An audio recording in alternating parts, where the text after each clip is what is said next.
Bonsoir à tous, ravi de vous retrouver pour votre édition. Comme chaque soir sur Monaco Info, voici les titres de ce mardi 7 mai. Le prince Albert II poursuit sa visite dans le département de la Mayenne. Il s'est rendu notamment à Laval lundi. Nous rejoindrons notre équipe sur place. J-1 avant le choc entre Monaco et Fenerbahçe en Euroleague. Un match décisif pour les Monégasques en quête d'une qualification pour le Final Four. Nous écouterons les déclarations d'avant-match et le point de vue d'un spécialiste, l'ancien basketteur et désormais consultant Jacques Monclar. Nous nous intéresserons également ce soir à l'une des plus vastes explorations scientifiques sur le corail. Son nom, Tara Pacific, deux chercheurs du Centre scientifique de Monaco ont pris part à cette mission. Stéphanie Reynaud viendra partager cette aventure sur notre antenne. Et puis des écrivains en herbe primés lors du concours des rencontres littéraires Fabien Boisson. Un reportage à découvrir à la fin de ce journal.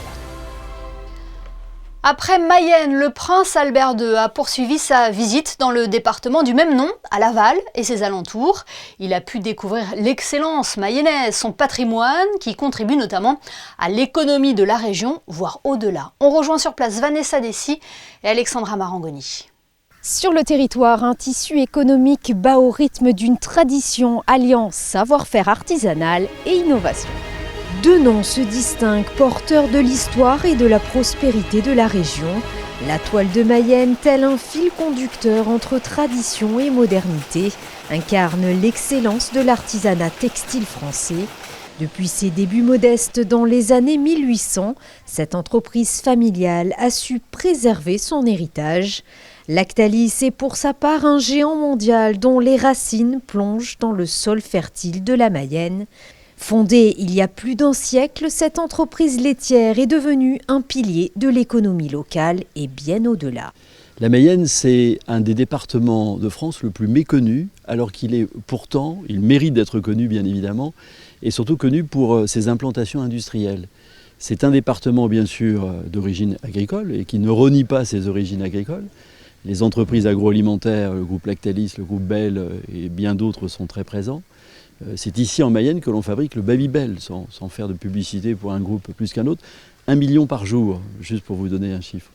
Et c'est aussi un département donc très industriel d'une façon générale. Le département s'est engagé depuis quelques années à tenter de secouer les choses et à faire en sorte de développer une politique d'attractivité pour qu'on sorte effectivement de ce principe qui était cher d'ailleurs à l'entreprise Lactalis que le prince va visiter. C'est le bien ne fait pas de bruit et le bruit ne fait pas de bien. Que l'on déambule dans les rues pavées à l'ombre des remparts ou que l'on contemple les rives de la Mayenne, chaque instant passé est une invitation à voyager dans le temps. Et c'est dans cette fusion entre authenticité de la principauté et la simplicité de la Mayenne que réside toute la magie de ces liens. C'est un territoire que je ne connaissais pas du tout et c'était très intéressant de voir le musée du château. Parce qu'on voit un peu toutes les époques qui ont façonné cette ville de Mayenne, toute cette histoire qui a découlé de la présence et du fait que le cardinal Mazarin était duc de Mayenne et donc que ce titre a été transmis dans sa famille et jusqu'à celle de la principauté, et jusqu'à mes ancêtres. Et donc c'est toujours émouvant, mais il y a un accueil tout à fait extraordinaire. C'est vrai qu'on dit que les Mayennais sont un peu réservés, mais là j'ai trouvé vraiment un accueil d'une très grande chaleur et d'une très grande proximité. Dans le sillage des Grimaldi, des ponts se dressent entre la Mayenne et la principauté, reliant deux mondes en apparence éloignés, mais unis par une même histoire. L'histoire justement entre la principauté et le département français est à l'honneur dans une exposition intitulée « Le duché de Mayenne au temps des Mazarins et Grimaldi ». Une histoire de famille du Moyen-Âge à nos jours. Elle a été inaugurée par le prince Albert II à l'occasion de sa visite à Laval. L'opportunité de découvrir les liens historiques qui unissent la Mayenne et Monaco et qui remontent à 1777 et le mariage d'Honoré Grimaldi avec Louise d'Aumont. Une relation qui se renforce donc avec la visite du prince souverain, sa première dans le département, et avec un partenariat noué entre les archives du palais princier, représentées ici par Thomas Fouilleron, et les archives départementales de la Mayenne. L'autre actualité, c'est cette rencontre capitale pour la Roca Team, pour la suite de l'aventure en Euroleague. Demain, les Monégasques reçoivent Fenerbahçe pour un match 5 décisif. Le vainqueur de cette rencontre décrochera son billet pour le Final Four qui aura lieu à Berlin le week-end du 24 mai.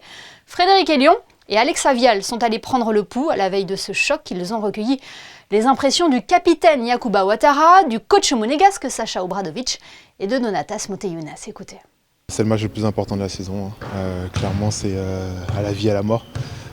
C'est qu'un match, va falloir tout donner et essayer de gagner ce match-là. Every game is a new challenge, new adventure. Let's say the momentum can be changed. Like one on the other side, pretty fast. Like who gonna be, let's say, more physical, more smarter. It's like also the big point is also experience. The most important is not to get burned in this kind of, let's say, atmosphere or importance of the game. Like we have to be patient, knowing what we do. Like on the court was not like the case, especially like in the first game, when we didn't react, good on their aggressiveness, let's say, in defense, so, I mean, all the focus, should be direction the game, all the outside factors, you have to put aside, you gotta be just focusing on the game, to make a good decision, to hit the important shots. C'est un bras de fer. L'équipe qui va, entre guillemets, baisser en intensité va être celle qui va s'incliner. On sait qu'à chaque fois, à chaque victoire, c'est un coup qu'on met au mental à l'autre adversaire, mais on sait qu'ils vont revenir justement déterminés pour se rattraper de la fois d'avant. Donc c'est vraiment un combat aussi mental. The team who wanted it more won, and this is these type of games like Game 5s, Game 7s, they really show the character of the team. So we talked about it a lot in the locker room. We talked about it, even before the Game 4. That it's all about the effort. It's all about showing the character. We did it in the Game 4. Right now, we need to show one more time that. Pour analyser cette rencontre, l'ancien meneur de l'équipe de France, l'homme aux 201 sélections, Jacques Monclar, est en duplex avec nous. Bonsoir Jacques. Bonsoir. La Roca Team a montré qu'elle était encore en vie vendredi dernier en s'offrant un match décisif face au Fenerbahçe. Est-ce qu'elle a les armes et les forces nécessaires pour se qualifier pour le Final Four demain ? Oui, bien sûr, elle les a de diverses manières en fonction de ses absents, même aussi important qu'a été l'absence de John Brown III. Ils ont trouvé des solutions. Non, ils sont très en place, ils sont très sûrs de leur basket. Le panier de Mike James qui était en difficulté dans la série à la fin, qui est décisif, la qualité montrée par Eli, par d'autres dans cette série. Alors oui, la Roca Team est capable, mais le Fener l'a déjà fait de gagner, donc ils doivent se dire la même chose. Qu'est-ce qui vous marque dans cette équipe monégasque, Jacques ? Sa capacité à répondre présente dans les moments les plus difficiles. Son histoire est magnifique. En 5 ans, en comptant leur participation en BCL, en Eurocup, la première année d'Euroleague restait juste aux portes à ce match-là, au match 5 du Final Four, puis y participer et être encore là. L'histoire est incroyable, elle est très belle en termes de basket, ça doit être une aventure incroyable qu'ils sont en train de vivre. Se qualifier pour aller à Berlin, ce serait une première étape, et après, c'est qu'un match à gagner, puis un autre, et puis voilà, on connaît l'histoire. Est-ce qu'on peut dire que Monaco fait partie aujourd'hui des plus grands clubs d'Europe ? En tout cas, les plus grandes équipes. Il y a souvent une différence entre l'équipe et le club, de par sa dimension géographique, de par ses particularités. La principauté génère des équipes originales, mais en termes de club et d'envie que tous les joueurs d'Europe ont envie de venir dans cet endroit de rêve où on joue bien au basket, tous les basketteurs d'Europe se sont donné le mot, et même un peu outre-Atlantique. Et qu'est-ce qui fera la différence lors de ce match mercredi ? Sur quoi il faut être attentif ? Tous les scénarios sont possibles. On a vu que le Fenerbahçe se remettait très bien d'une mauvaise entame. On a vu que la Roca Team avait su le faire aussi dans le dernier match, que le Fenerbahçe est une équipe d'attaque, que ne pas prendre beaucoup de points est toujours mieux contre eux, parce que même si ce sont des gars capables de très bien défendre, il y a beaucoup d'attaquants là-dedans et au bout d'un moment, ça les rend fous s'ils n'ont pas leur panier. Après, pour rien donner de facile à des Calates, à des Wilbekin, à des Guduric, à des Ace Davis, sont des dangers publics. Donc tout bien faire, pas perdre de ballon, rien donner, tout bien faire et puis ça passera. Et profiter de l'avantage du terrain aussi, parce que ce match se joue à la maison. C'est clairement un avantage. Ouais, bien sûr. Enfin, l'avantage, il est double.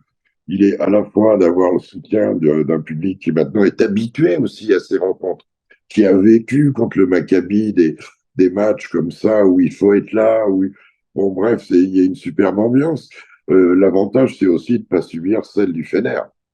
Mais on a vu que, aussi fort le public soit-il, une équipe qui joue bien, elle sort la tête haute, comme l'a fait la Roca Team lors du match 4 à Istanbul. Alors le public qui sera là, il faut surtout qu'il y ait une communion entre public et joueurs, de manière à ce que, pop, la petite euphorie qui va bien. Plus généralement, Jacques Monclar, un mot sur le niveau de cette saison d'Euroleague. Elle est un peu folle, hein. Seulement une équipe a validé pour le moment son ticket pour le Final Four. Les autres défendront leur place lors du match 5. Oui, avec des séries qui se sont renversées complètement, avec des matchs pris à l'extérieur, avec un suspense terrible hein, entre Olympiakos, Panathinaikos, Maccabi et Barça, par exemple, sans parler de la série de Monaco. Voilà, mais elle ressemble aussi, ces playoffs, ils ressemblent à la saison régulière, où le Real était un peu différent des autres. Eh ben, c'est pareil dans l'attente de la définition du Final Four de Berlin, où on espère qu'on se retrouvera. Voilà. En tout cas, ici. Le choc Monaco-Fenerbahçe, c'est donc ce mercredi 8 mai à 19h au Stade Louis II. Merci infiniment Jacques Monclar d'avoir été avec nous pour analyser cette rencontre décisive pour le club de la Principauté. Merci. Merci à vous. Boris Herman, deuxième sur le fil de la Transat CIC. Le skipper de Malizia Sea Explorer a franchi la ligne d'arrivée dans la nuit de lundi à mardi, après 8 jours, 9 heures et 12 minutes de traversée. Auteur d'une sacrée remontée, il s'était pourtant rapproché du leader de cette course en solitaire, Johan Richomme. En fin de semaine, parti le 28 avril dernier de Lorient, Boris Herman s'est montré confiant à l'arrivée à New York, car l'objectif principal, au-delà du résultat, était d'avoir de bonnes sensations avant le Vendée Globe dont le départ aura lieu en novembre prochain. Ce soir, sur Monaco Info, nous voulions vous parler de la plus vaste expédition scientifique portant sur le corail. Durant 2 ans et demi, la goélette Tara a parcouru l'océan Pacifique d'est en ouest et du nord au sud pour découvrir la diversité cachée du corail et explorer ses capacités d'adaptation face au changement climatique. 2 chercheurs du Centre scientifique de Monaco ont pris part à cette mission qui a eu lieu de 2016 à 2018. Bonsoir Stéphanie Reynaud. Bonsoir. Vous êtes chargée de recherche au CSM, vous avez donc embarqué dans cette aventure Tara Pacifique avec Didier Zoccola. Comment avez-vous vécu cette mission ? Alors c'était une mission incroyable. Il faut savoir que ce n'était pas la première fois qu'on embarquait sur le Tara, on y était déjà allé en 2010. Et le Tara pour nous c'est comme une grande famille. On retrouve les mêmes personnes, les mêmes membres d'équipage, une partie des scientifiques qui font la même aventure. Et c'est vraiment une expérience incroyable. Quel était votre quotidien à bord ? Alors le quotidien, c'était assez chargé parce qu'on faisait beaucoup de plongées. On devait chercher les coraux, les espèces qu'on devait prélever. Donc on commençait souvent la matinée assez tôt, vers 6h, 6h30. On commençait par du snorkeling pour faire un repérage des espèces. Quand on avait trouvé les espèces dont on avait besoin, il fallait faire le prélèvement, retourner le plus vite possible au bateau pour traiter le prélèvement, c'est-à-dire les mettre dans l'azote liquide, dans des sachets, pour après les envoyer dans différents laboratoires. Il arrive à peu près l'heure du déjeuner. L'après-midi, une deuxième plongée sur le même protocole, de nouveau traitement des échantillons. En fin d'après-midi, souvent, on avait un briefing pour préparer les plongées du lendemain.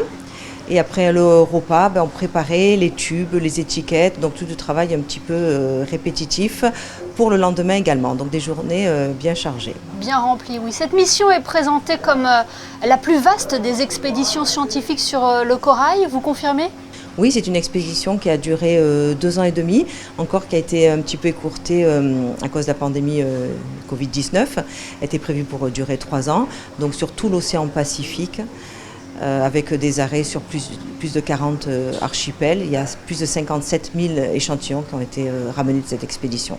Est-ce qu'aujourd'hui c'est une véritable course contre la montre pour étudier ces écosystèmes fragiles que sont les coraux? Alors oui, parce que comme vous le savez, les coraux sont soumis à beaucoup de menaces, que ce soit anthropiques, tout ce qui est augmentation de la pression partielle en CO2, l'acidification des océans, mais aussi l'augmentation de température. Donc il faut essayer de faire des recherches de qualité, mais de façon assez rapide pour essayer de sauver un maximum cet écosystème qui reste quand même très fragile.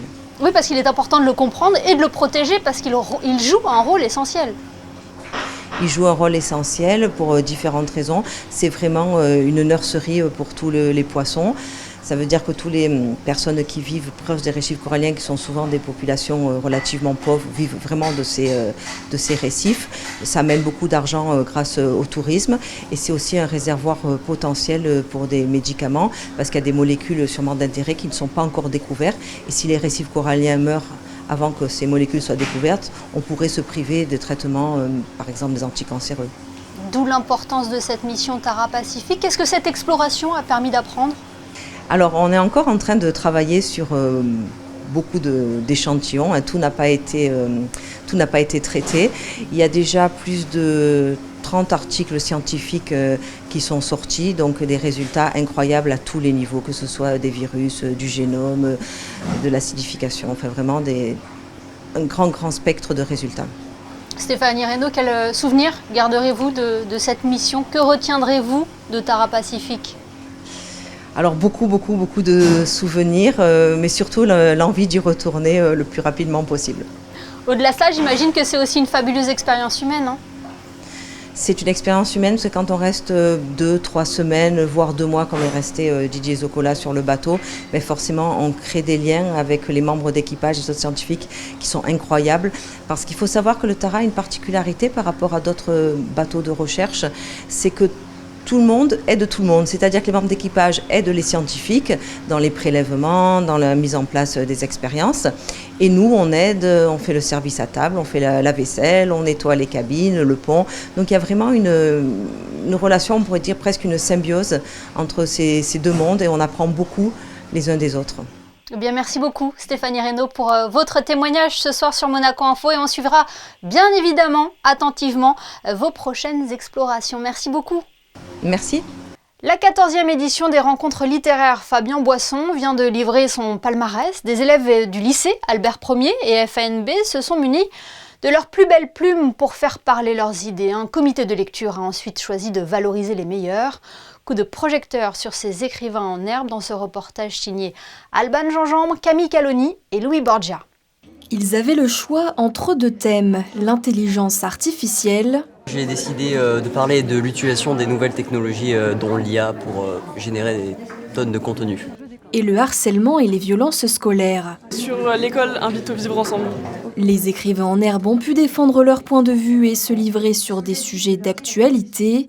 Et comme chaque année, les meilleurs textes se voient récompensés. Une remise de prix ponctuée par un intermède musical de l'Académie de musique Régnier 3.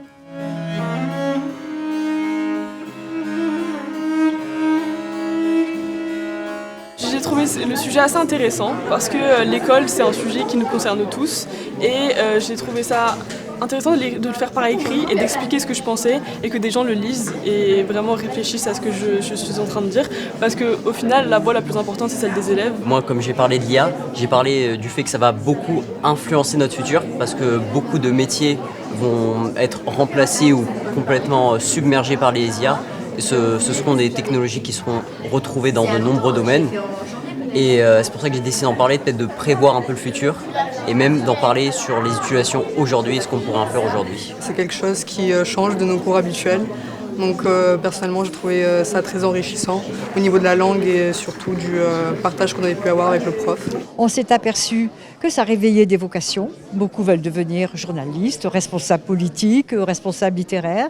Un travail dûment récompensé puisque les productions littéraires seront assemblées en un ouvrage visible au Salon du Livre de Monaco en septembre prochain. Dans le reste de l'actualité, en bref, la direction des affaires culturelles lance un appel à candidature pour l'attribution de 3 ateliers d'artistes situés au quai Antoine Ier. Ce dispositif offre aux artistes un espace de travail pour mettre en œuvre un projet artistique et culturel à visée internationale et ou en lien avec une institution culturelle monégasque. Les dossiers de candidature doivent parvenir à la direction des affaires culturelles au plus tard le vendredi 31 mai. Toutes les modalités sont à retrouver sur le www.gouv.mc. Riche actualité pour le musée d'anthropologie préhistorique de Monaco, alors qu'il présente actuellement l'ASCO à Monaco. Une conférence sera organisée le 28 mai prochain avec pour thème « Du beau idéal à la caricature grotesque » en prenant l'exemple des figurines en terre cuite gréco-romaine. Plus d'informations sur le site officiel du musée. Ce mardi 7 mai correspond à la journée mondiale du rire. Faire marcher ses zygomatiques a de multiples bienfaits. Cela aide à réduire le stress, par exemple à renforcer notre système immunitaire ou encore à améliorer notre humeur. Mais de nos jours, pouvons-nous rire de tout? Et quelles sont les personnalités qui vous amusent? Anaëlle Marquez et Alexa Vial sont allées à votre rencontre pour le savoir. Oui, je pense qu'on peut rire de tout. Bon, il y a des choses... On ne veut absolument pas rire, mais dans l'ensemble, moi je suis une personne heureuse et qui aime rire. En ce moment, c'est un peu compliqué de rigoler de tout. Je pense qu'avant c'était plus simple, aujourd'hui c'est plus compliqué, il faut faire attention. Alors moi je pense que c'est important de rire de tout, parce que rire c'est bon pour la santé et puis ça fait du bien. Et je pense qu'il faut prendre trop les choses au sérieux, donc rigoler un petit peu de tout avec un bon humour, c'est important. Non, on ne peut pas rire de tout, je ne pense pas, parce qu'il y a trop de gens malheureux. Quand même. Rire de tout, ça n'est pas évident pour moi. Il y a des sujets sensibles et ça peut heurter certaines sensibilités. On peut rire de tout, même si c'est du négatif. Mais normalement, on rit pour du positif. J'aime pas l'humour vulgaire, comme Franck Dubosc par exemple, j'aime pas du tout. Moi, je suis une fan de Gad Elmaleh. Et pourquoi ? Parce que je trouve qu'il a un humour très franc, très simple et qu'il est capable de se mettre dans la peau de tout le monde, donc on s'y retrouve dans ce qu'il raconte. À part Raymond Devos qui m'a fait mourir de rire, je ne suis pas très au fait des humoristes du jour. Enfin, moi j'aime beaucoup Gad Elmaleh, donc j'aime bien les blagues bien travaillées. J'adore Florence Foresti. Je trouve qu'elle prend des faits du quotidien et elle les met bien en scène et du coup elle me fait beaucoup rire. Voilà pour vos différentes réactions à la journée mondiale du rire. Place à présent à vos prévisions météo. Frédéric Elion nous a rejoint en plateau. Bonsoir Frédéric, quel temps fera-t-il mercredi ? Grand soleil Émilie, enfin une journée qui sent bon le printemps avec un ciel totalement dégagé et des températures en hausse, 14 degrés le matin et 21 l'après-midi. Mercredi 8 mai, nous fêterons la victoire des Alliés et donc à la fin de la Seconde Guerre mondiale. Oui, et demain 8 mai, sachez que les bureaux de poste de la Principauté seront fermés. Par conséquent, la distribution du courrier ne sera pas assurée ce jour-là. Ce journal est à présent terminé. Merci de nous avoir suivis. L'information continue sur notre site internet et nos réseaux sociaux. On se quitte avec les photos de Stéphane Dana et son interprétation de la Journée mondiale du rire. Passez une excellente soirée sur Monaco Info, avec le sourire, on l'espère.